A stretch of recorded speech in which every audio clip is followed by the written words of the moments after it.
Hi, welcome back. We were discussing the different tips for the stock investments. Up to now, we have discussed almost 8 different concepts.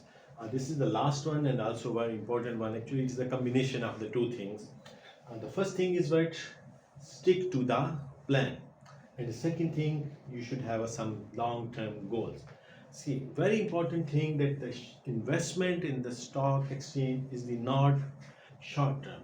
Like if you are thinking that you want to get a benefit or you want to withdraw the amount within 2 or 3 months or within the 6 months, then don't go for this stock investment. Then you should go for the bank interest, or you should go for any other returns like a bonds or any other returns. But if you're going for the stock investment, you should think about the long term.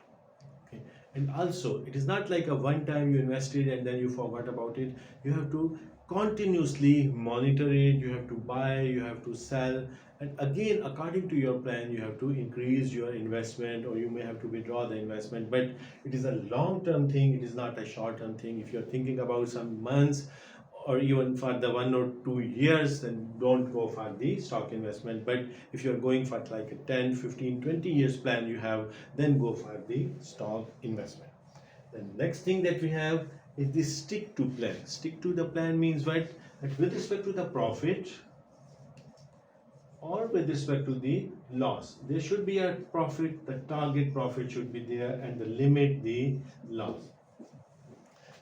Even in the last one, when we were discussing about the greediness, or we were discussing about the fear of losing something or risk, at that time also we discussed that you should target a profit, even a small amount in the start. As a new investor, as a starter, you should just target like a, for example, 2%, 3%, 5%, whatsoever is your limit, or whatsoever your study is showing you that okay, this much you can achieve. But later on you can increase that one. In the same way, you should limit your loss. Let's say, for example, your investment is a very small amount, like $100. You should limit that. Okay, when I am getting $3 as a profit, I should quit the market.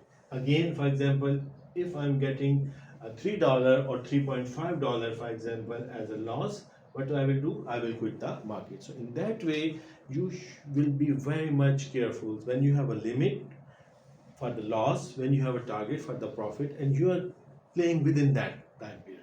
Then in that case, the limits are there, so then it will be very much beneficial for you, even for the short term period, even for the long term period. And it is not like that you should invest one time and forget about the thing. You should continuously monitor it. You should see the fluctuations, as we have said early in the start, that you have to go for the proper study, and on the daily basis, on the weekly basis, even on the monthly basis, you should study that what are the fluctuations, what was your prediction, what was your investment scenarios were there, how the trends are going on there, and accordingly you should target that one. And again, last thing but not the least one, that you should aim for the long term, and you should think that after 20 years where I will be, and keep on investing. For example, like a small amount, even you have invested in the start and $100, but every month like a $10, it's a small amount, but again keep on investing, and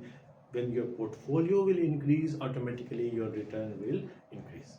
I hope you have understood the concept. In the next lecture, we will just summarize all these concepts that we have discussed up to now in a brief, like a 4 or 5 minutes video. So I hope you have understood the concept. But still, if you have a confusion, if you have any doubt, you can ask me in the comment section. Thank you very much.